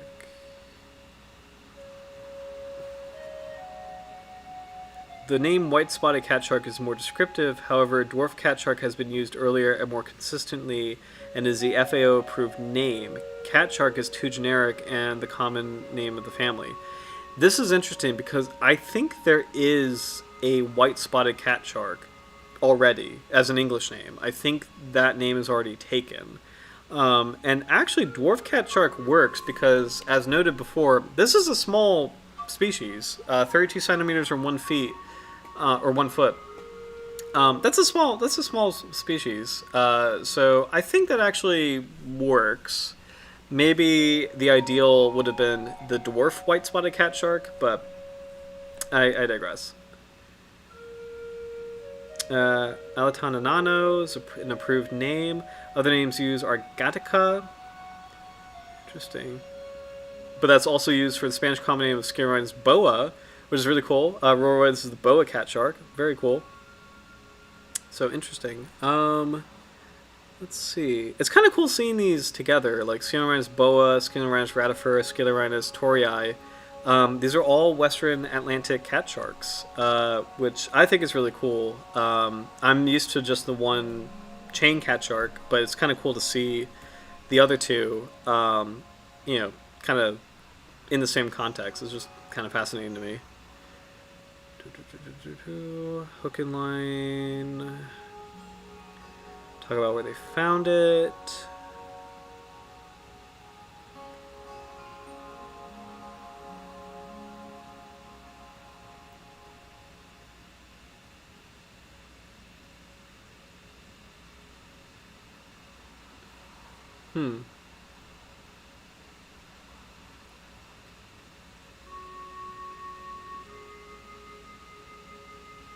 Okay, interesting. Bigelow and Schroeder, very, very famous ichthyologist, stated that the tips of the claspers extend beyond the tips of the pelvic fins in a 25 centimeters specimen. Thus, they suspect that the male matures at or close to this size. Oh, however, it looks like the specimen they caught was about 26 centimeters. The claspers do not extend beyond the tips of the pelvic fins. This could suggest that this shark may reach maturity at a larger size. The egg capsules of this fish are not known. Now that's an interesting mystery. That's really cool. The egg capsules of this fish are not known. So again, for future shark researchers, this would be a cool one to study. That's actually a really cool mystery. We know what chain cat sharks' eggs look like, but we don't know what dwarf cat shark eggs look like. That's actually really cool.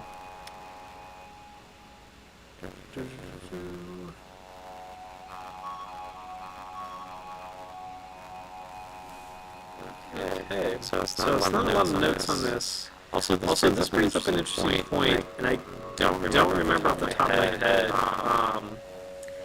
This brings up the interesting point of clasper size, where if claspers extend beyond the pelvic fins, that indicates a shark is sexually mature. This is something I absolutely should know. I actually don't know if that is a universal thing. It clearly sounds like it's not, because in this particular... Actually, no, never mind.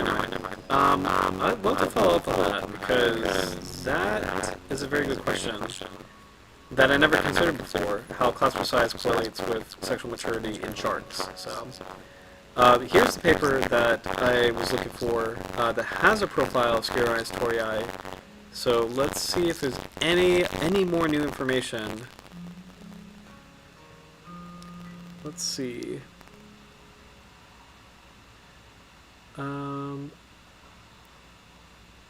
Roy, this pattern reminds me of a white spot bamboo shark. Very cool. Howard, have we done the basket shark? So we have actually. We have done the basket shark last year. That was stream number 5. But I'm trying to think if there's anything else that might be a good equivalent. We've done a lot of the large sharks. As far as we did the basket shark, we did the megamouth, we did the whale shark. Maybe a deep water large shark. We recently did one of the like the 6 gills. I wonder if we can find another deep water shark that I'm kind of racking my brain for. There's a small tooth sand tiger, Odontaspis ferox. There is the... I'm trying to think of dogfish or sleeper sharks. I appreciate that, Minjas. Maybe 2024 will be the year the species gets a sudden spike in research popularity. That would be really cool. Thank you, that's awesome. Um, let's see, large. So I'm thinking maybe we could do Odontaspis ferox, which is the small tooth sand tiger, or we could do one of the sleeper sharks, because I think there's quite a few sleeper sharks left. Or another saw shark, because it's been a while since we've done a saw shark. Actually, you know what? A saw shark might be kind of cool. Let me see. Just let me pull up a list of saw sharks really quick. Because the last time we did one was the Bahamian saw shark, but there's quite... Ooh, and bramble sharks. Bramble sharks would be cool, because I don't think we've ever done a bramble shark before, if I remember correctly. Bramble shark's a saw shark. Minja says, saw shark sounds cool. Let's pull up the species. The most famous one, I think, is the Japanese saw shark, which we haven't done. All right, Howard agrees. Saw shark sounds good. All right, let's check it out. Oh, there's actually quite a few. Wow. Oh, man, there's actually quite a few. I think the Japanese saw shark might be a good one to do, because that is a famous one. And that actually might have some pretty cool footage. So that is Pristophorus japonicus. Does that sound good to everybody? Like, let me put it in Japanese saw shark. Pristophorus japonicus.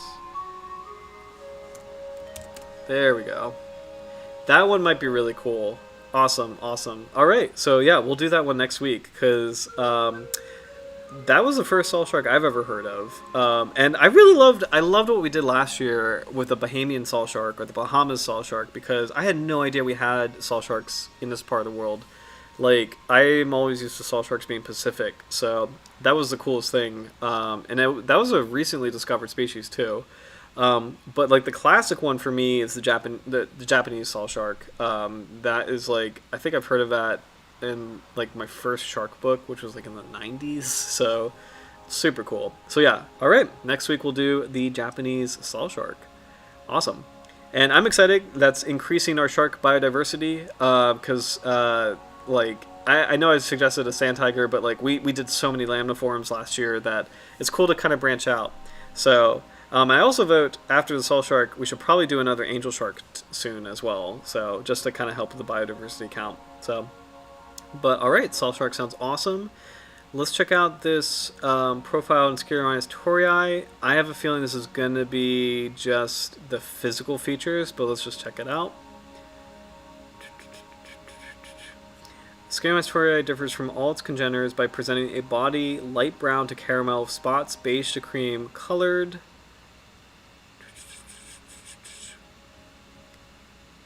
Pelvic apron extending through almost the entire length of the pelvic apron margins. Yeah, this is a very in-depth... This is really great from a fisheries perspective. Not so great from like a streaming perspective, but from like a fisheries biology perspective, or not fisheries biology, but like a marine biology perspective, this is the real nitty-gritty in terms of like they're comparing every single inch of this shark to other Scyliorhinus to make sure that this one is its own species. So vertebral counts, the proportion of fins, the color pattern. Yeah, so this is all physical descriptions. We'll kind of scan through this because we want to see behavior.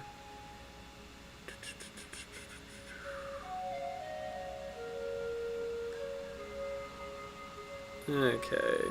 Oh dear, yeah. I mean, this is kind of wild looking, again, from a streaming perspective. From a marine biology perspective, this is where it's at as far as, like, you know, if you want specific checks on whether or not you have the right shark species, this is kind of what you go to and reference in terms of, like, lengths, and, you know, it's probably a maddening process to delineate a species, especially very cryptic species like the Carolina hammerhead. It's probably a really, really maddening process to identify different species. So, but actually, now that I think about it, with genetic technology, it's probably going to get a little bit easier and easier because it's astounding how much progress we've made.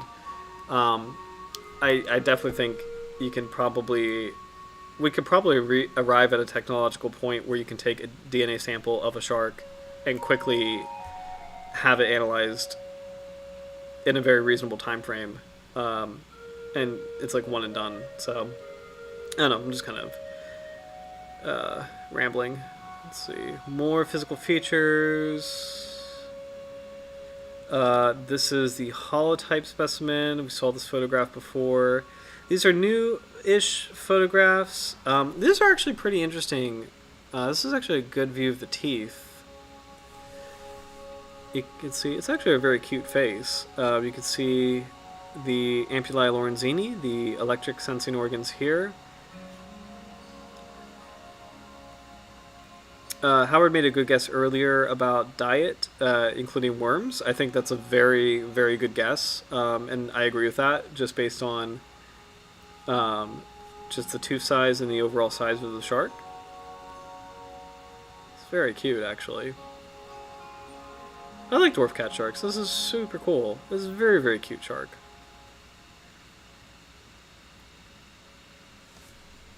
Let's see. Whoop. More photos of the teeth. These are actually the same ones we saw earlier. This one is actually interesting. Oh, now this is cool. Now these are the dermal denticles, so the scales on the body, but they're actually extremely different looking in different locations. So let's see.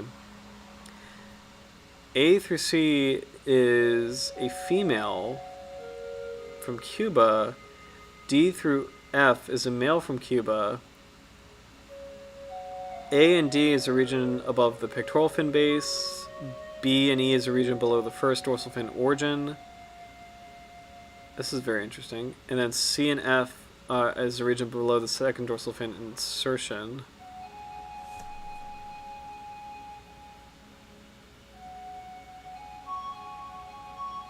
That's interesting. I'm checking. So the top is a female, the bottom is a male, and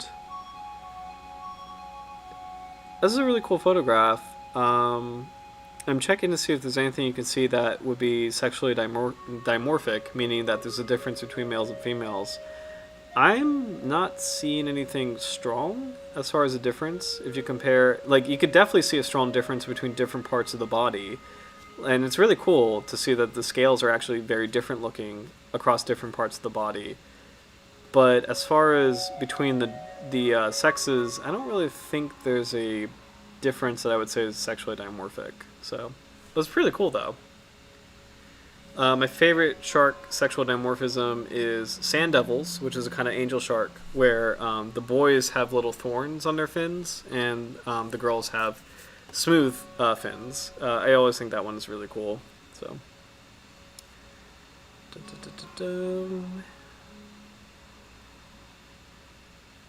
More physical features.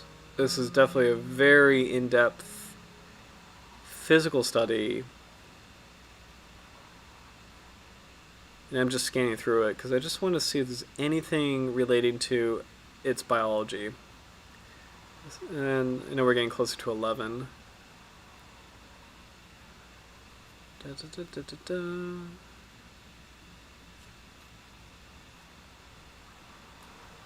Dorsal fins, caudal fins.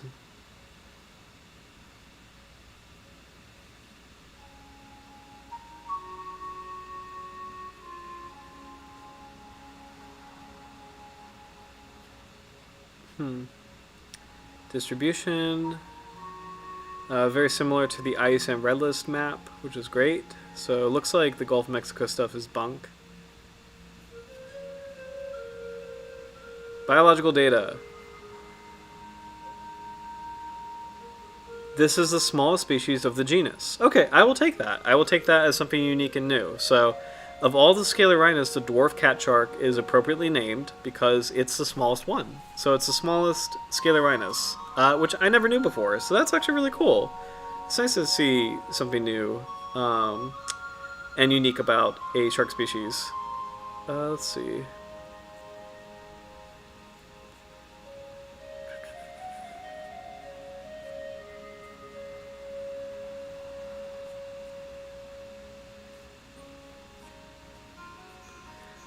The color pattern of Scyliorhinus torrei is very similar to Schroederichthys maculatus. Okay.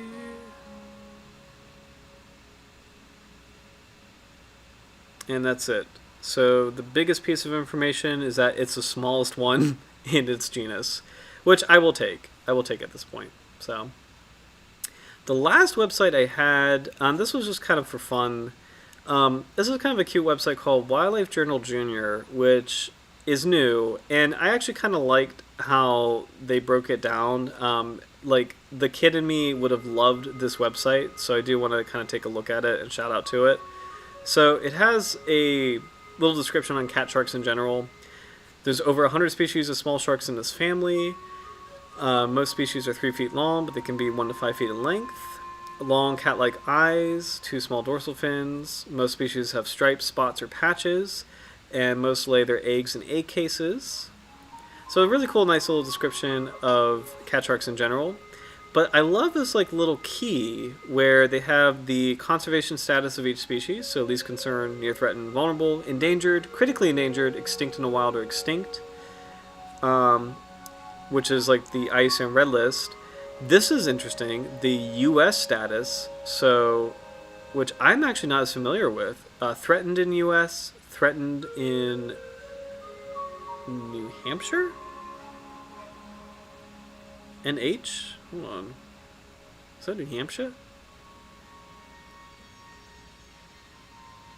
Endangered in U.S., endangered in New Hampshire? Is this This is New Hampshire. Okay. This is New Hampshire. Okay, I got you. Wildlife Journal Junior is New Hampshire PBS. Got you. Okay, interesting. I was wondering why that was kind of in there. And then it has this really cute location key with these continent thumbnails and ocean icons. I just think this is an adorable website. I think it's really cool. And it's not complete because it says New Hampshire species ghost cat shark, but it doesn't include the other ones. You know, it's not including the Scyliorhinus.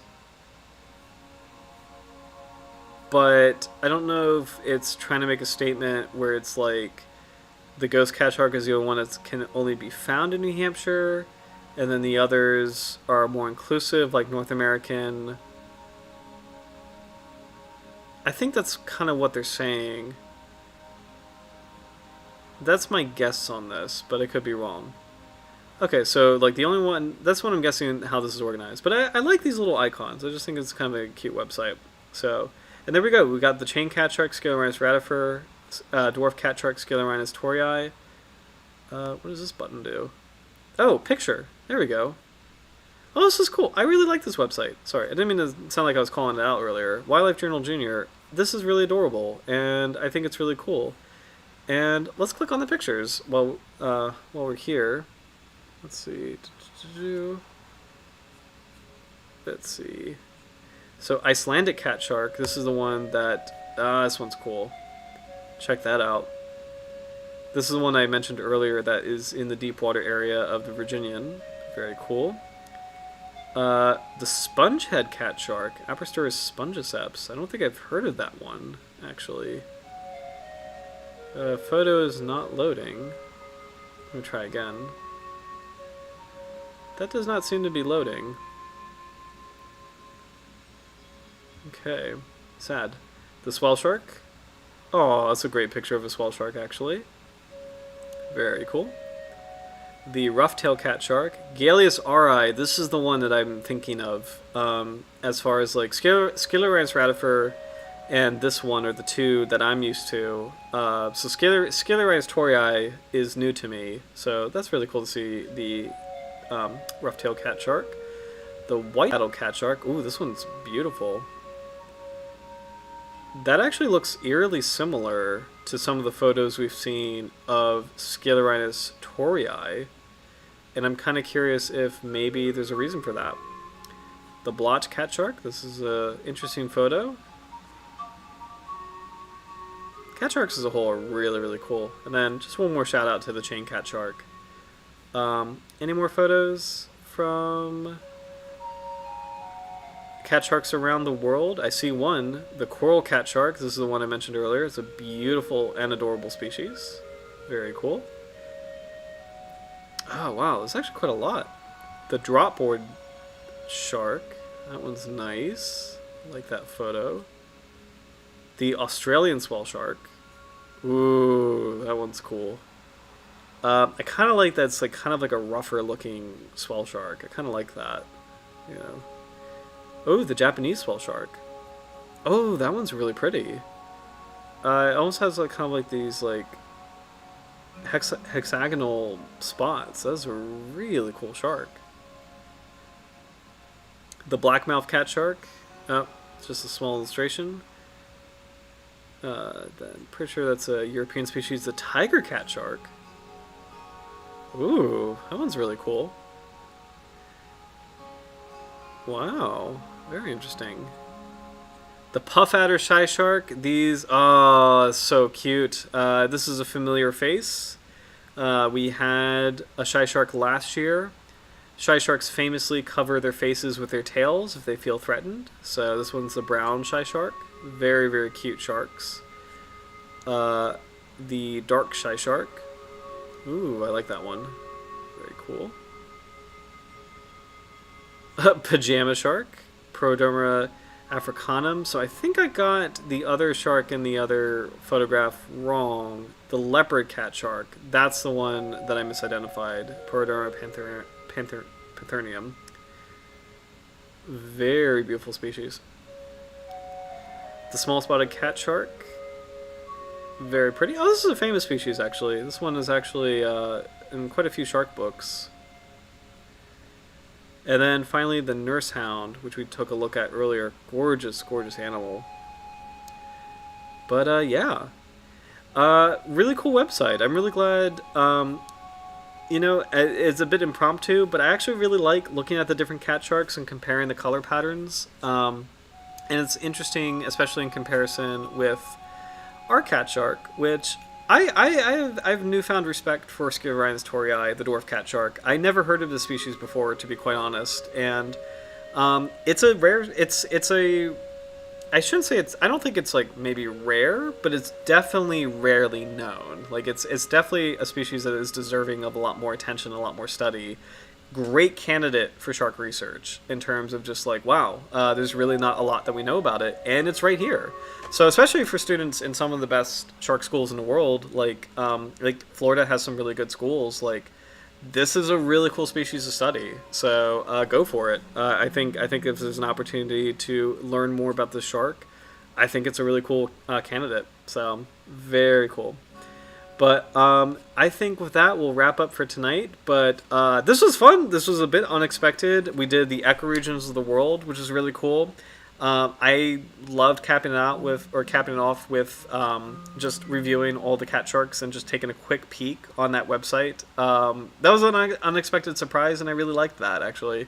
Because cat sharks are a beautiful group, and each one, there's no two cat sharks that are alike. And tying it back to ecoregions, a lot of cat sharks are actually endemic species where they live in a unique environment, and their unique color patterns evolve with the uniqueness of the environment. So I think as we continue, it might be kind of cool, maybe later this year, to choose a cat shark with a specific ecoregion and maybe dive into what makes that ecoregion unique and dive into the ecosystem as a whole in terms of like what are some other wildlife that co-occupy that habitat with that particular cat shark. Just a thought. We'll figure it out as we go throughout the year. But this was a really cool stream. Very fun and very chill. And yeah, cheers to Scyliorhinus torrei. I really enjoyed this time with you guys and with the dwarf cat shark. So But thank you guys so much for watching. I hope you guys have a really great rest of your week. I'm really psyched for the Japanese swell shark next week. Or sorry, Japanese saw shark. Sorry, I'm still on cat sharks. The Japanese saw shark. That thing is going to be awesome. Saw sharks famously bat at their prey with their deadly, toothy saw faces.